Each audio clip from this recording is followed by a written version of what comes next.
Bonjour et bienvenue dans ce nouveau vlog, je suis à Fès au Maroc. Je suis au niveau de la gare routière et il faut que je prenne un taxi pour aller jusqu'à la Médina.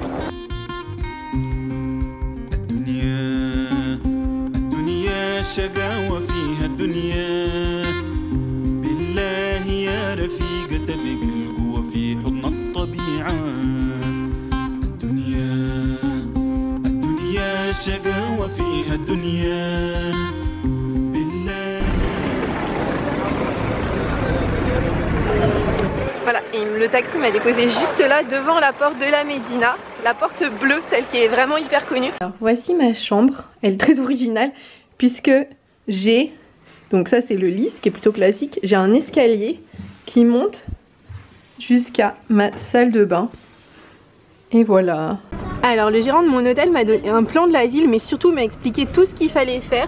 Il m'a fait en fait une sorte de visite guidée que je vais pouvoir faire moi-même, qui va m'emmener jusque là, et je vais vous montrer tout ça. Mon tour commence sur la place Boudejloud.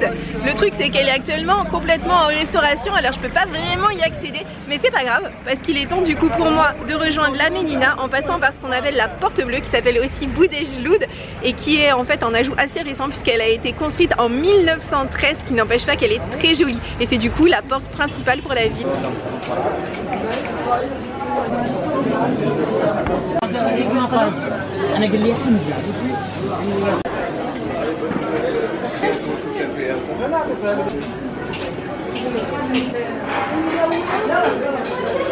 Médina, c'est une ville fortifiée et tout autour de la Médina il y a des portes, et au sein de la Médina il y a une partie qui est consacrée à un grand marché, et ça c'est ce qu'on appelle spécifiquement le souk.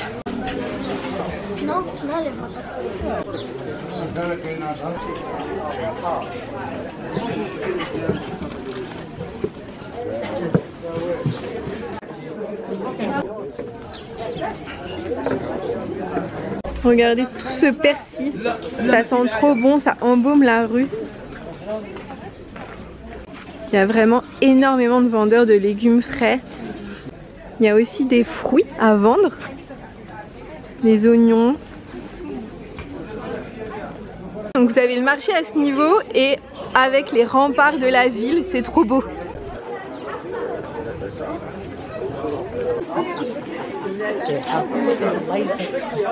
On utilise toujours des balances avec des poids comme ça.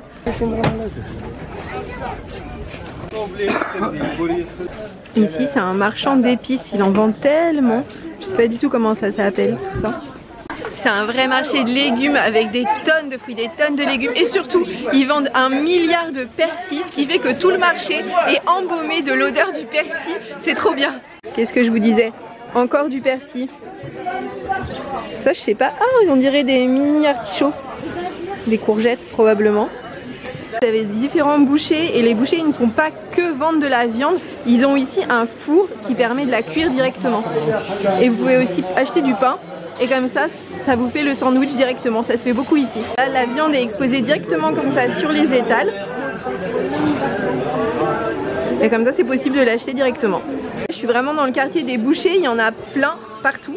Partout. C'est trop bien parce qu'ils ont mis ce que c'était. Du coup ça c'est de la coriandre, du piment fort, du café, du piment doux, du cumin, du ras el hanout. Ah oui, ça c'est vraiment l'épice qui est utilisée. En fait c'est un mélange de 45 épices qu'on retrouve dans toute la nourriture marocaine. Ça c'est du gingembre, de la cannelle, du poivre, du curcuma et du curry marocain. Bien évidemment vous avez aussi des boutiques pour touristes et vous pouvez ramener des souvenirs du coup.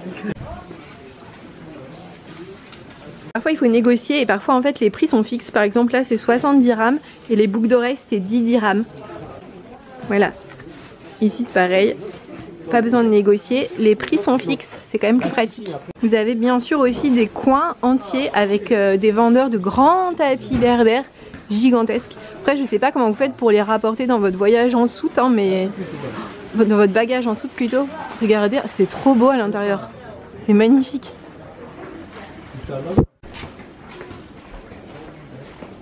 Et ici dans la rue vous avez une mosquée, vous ne devez pas rentrer hein. Il y a des gens qui sont en train de prier, les gens ont déposé ici leurs chaussures, et voilà. Le musée des arts et du bois se trouve dans un fondouk. C'était vraiment un élément essentiel de la Médina puisqu'il servait à entreposer les marchandises, et celui-ci a été magnifiquement restauré. Du coup c'est juste magnifique. Je suis dans le musée des arts et des traditions du bois. L'entrée m'a coûté 20 dirhams. Dans cette salle on peut voir tous les outils qui servent aux charpentiers, aux menuisiers pour faire des objets en bois. Vous avez ici des équerres, des marteaux, des compas, toute une collection de rabots, beaucoup de rabots. Mais vous avez aussi des scies à diverses fonctions. Alors je visite en même temps qu'une classe, autant vous dire que c'est la guerre. Ensuite il nous montre à quel point le bois est indispensable pour tout un tas de métiers, notamment pour uniquement faire des tonneaux, pour les cordonniers, pour la maroquinerie, pour presser les olives et même pour faire des prothèses. Alors avec du bois on pouvait faire aussi ce type d'objet qui servait à conserver du pain et des gâteaux. Il y avait un petit couvercle.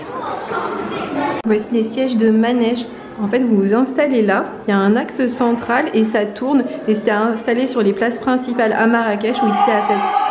Ici vous voyez une étagère traditionnelle richement décorée, et les plus petites servaient plutôt dans les cuisines. Le bois servait aussi à faire des coffres de la mariée. Ils étaient extrêmement joliment peints quand ils étaient peints. Et il y avait d'autres coffres de la mariée qui étaient recouverts de velours rouge bordeaux et avec tout un tas de clous qui formaient en fait un décor. Et alors ça, c'est une chaise de la mariée, aussi richement décorée.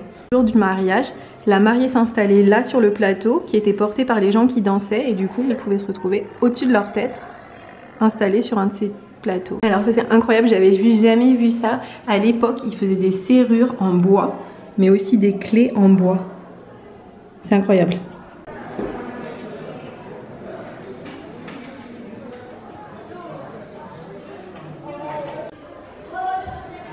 C'était aussi possible de construire des instruments de musique en bois, comme par exemple des luths.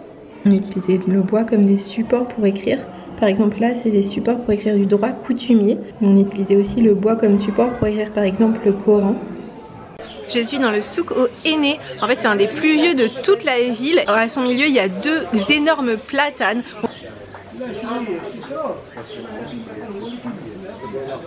On peut y trouver tout ce qu'on veut et surtout tous les produits pour touristes possibles. Derrière moi vous pouvez voir les grosses balances du mot Tasbi. En fait le beau Tasbi c'était vraiment le chef du marché. Il s'assurait, il contrôlait les mendiants mais aussi le poids et les mesures. Et du coup là on peut toujours voir ces balances. Si vous voulez faire le tour de la Médina, mon chauffeur de taxi vous conseille de ne pas le faire le vendredi parce qu'en fait le vendredi il se passe pas grand chose ici.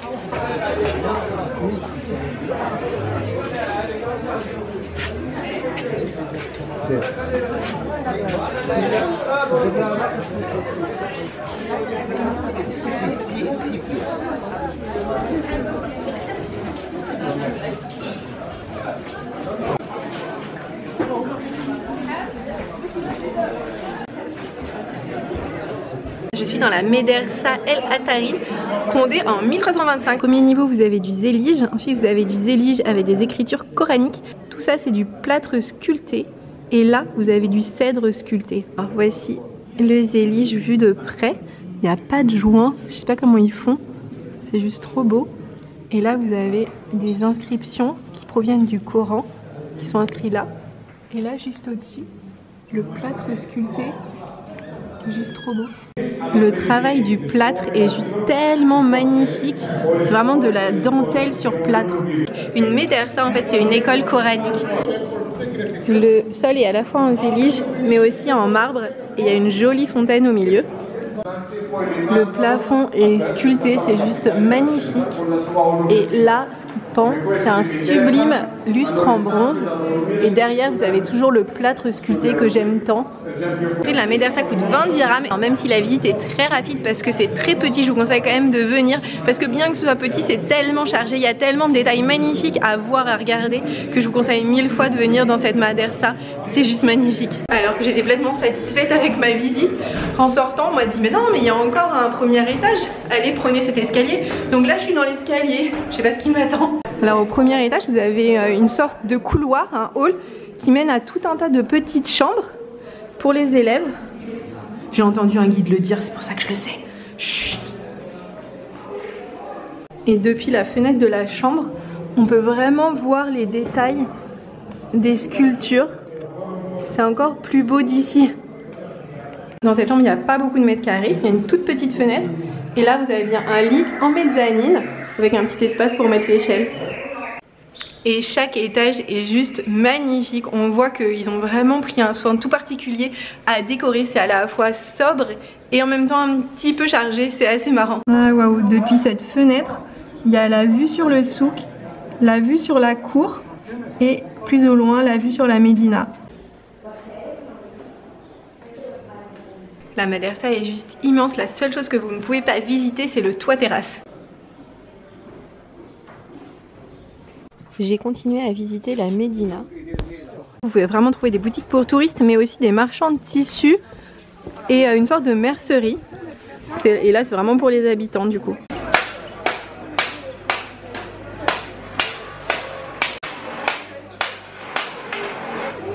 Je suis sur la place Sfarin, elle est hyper connue pour les guinandiers et les chaudronniers qui travaillent le cuivre et le laiton. Et vous pouvez en voir un derrière moi, je sais pas si vous entendez. Ça c'est le bruit du travail. Il y a toujours des gens qui le font, alors c'est peut-être un peu plus pour le folklore parce qu'il y a aussi beaucoup de touristes qui vendent ce type de produit ici.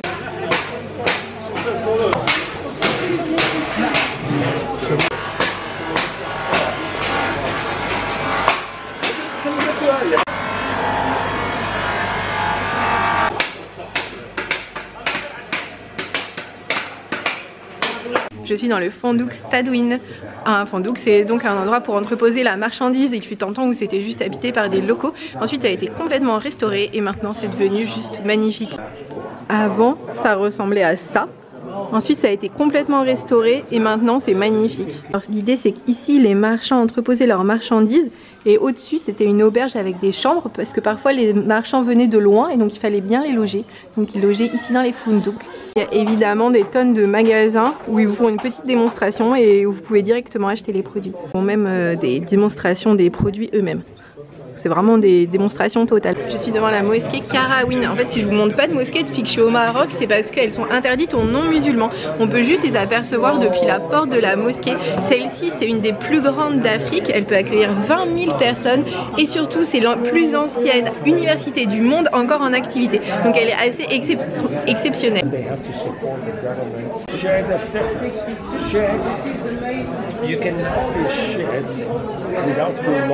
Là on voit quelqu'un qui est en train de transporter des pots de cuir.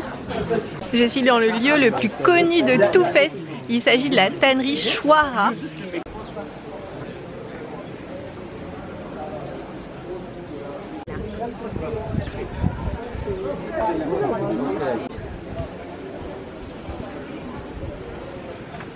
C'est une tannerie, c'est-à-dire qu'ils travaillent le cuir et avec toute la méthode ancestrale, je vais vous montrer comment ils font.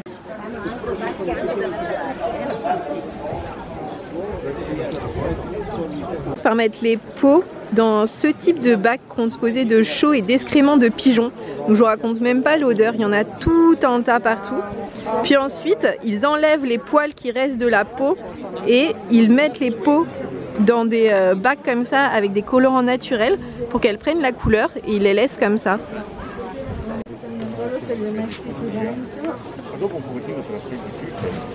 Évidemment, c'est un lieu très touristique. Il y a même des touristes qui arrivent à arriver au niveau des bacs et qui se prennent en photo là.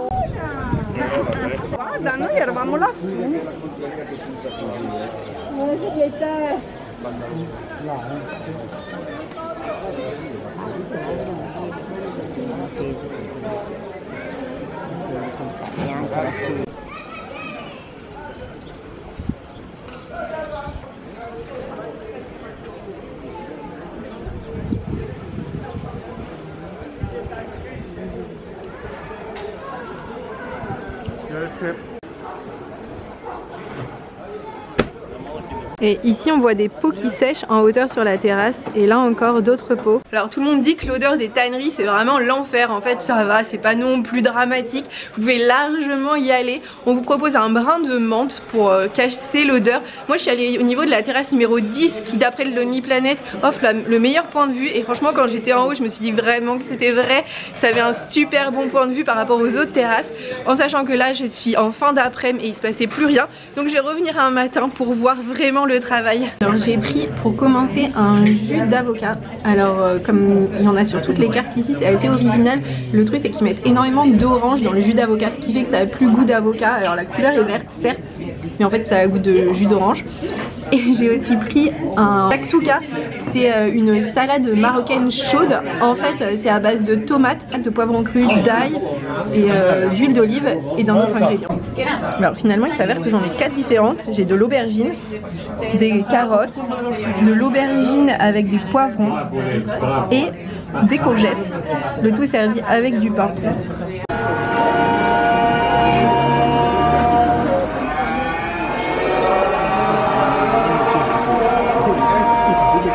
J'ai mangé mon repas du midi si tard qu'après l'avoir mangé, je suis retournée dans ma chambre. J'ai passé 2 heures et là c'est reparti. Je vais à nouveau manger, mais cette fois c'est mon repas du soir qui sera pas très copieux parce qu'évidemment il y a très peu de temps entre les 2 repas. En fait c'est de la pâte brisée avec en dessous de la crème normalement à la fleur d'oranger et au dessus il devrait y avoir des amandes grillées. La jawara était, comment dire, assez étrange. En fait il y avait des clous de girofle, j'ai mangé un clou de girofle. Enfin bref, c'était vraiment bizarre. Ce qui est sûr c'est que c'est la fin de ce vlog. Merci beaucoup de l'avoir regardé jusqu'ici. N'hésitez pas à le liker si vous l'avez aimé et à vous abonner pour un autre de la semaine prochaine. Voilà, il y a beaucoup d'éclairage. Mon appareil photo c'est plus faire le truc. Bref, à la semaine prochaine. Regardez comme il est choupi. Oh. Buena, buena.